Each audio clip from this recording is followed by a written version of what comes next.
La nostra vida quotidiana s'ha omplert de tecnologia per totes bandes. Hem incorporat els telèfons mòbils intel·ligents, hem après a treure partit de les tauletes, a escoltar música en MP3, a fer podcast, a baixar-nos aplicacions, a obrir cada dia una o diverses xarxes socials i ja ens anuncien que aviat utilitzarem noves eines com per exemple les Google Glass. Aquest és l'entorn en el qual estan naixent i creixent les noves generacions i per això és molt lògic que us haguem d'informar d'un nou centre d'activitats extraescolars on els nens i els joves es diverteixen descobrint, Gorka, com s'aplica la programació.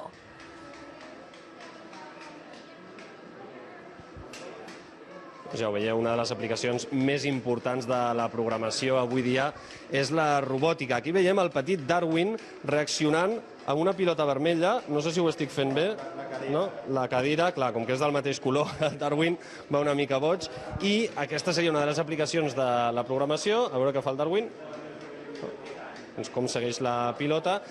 I una de les persones que està veient com el robot reacciona és el Leo. Escolta'm, tu saps com funciona aquest Darwin? Com està seguint la pilota vermella? Més o menys, m'han explicat.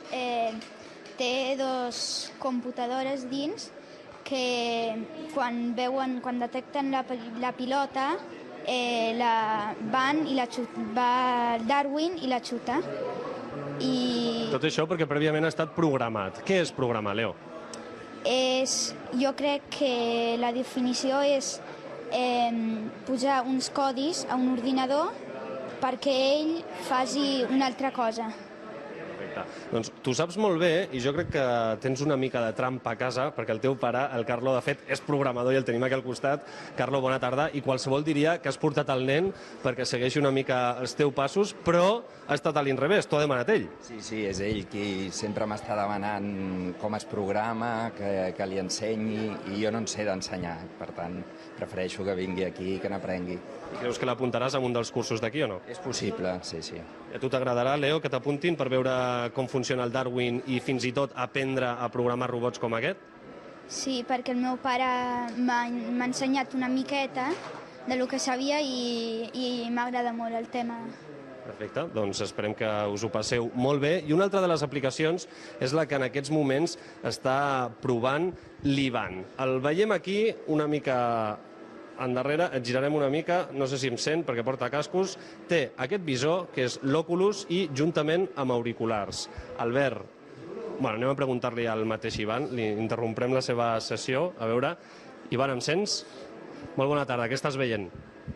Una muntanya russa. I quan gires el cap, què passa? Que veig darrere.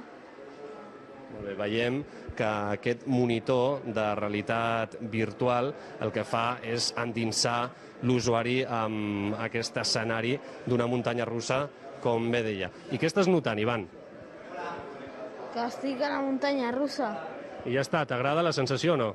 Sí, Què passa quan gires el cap?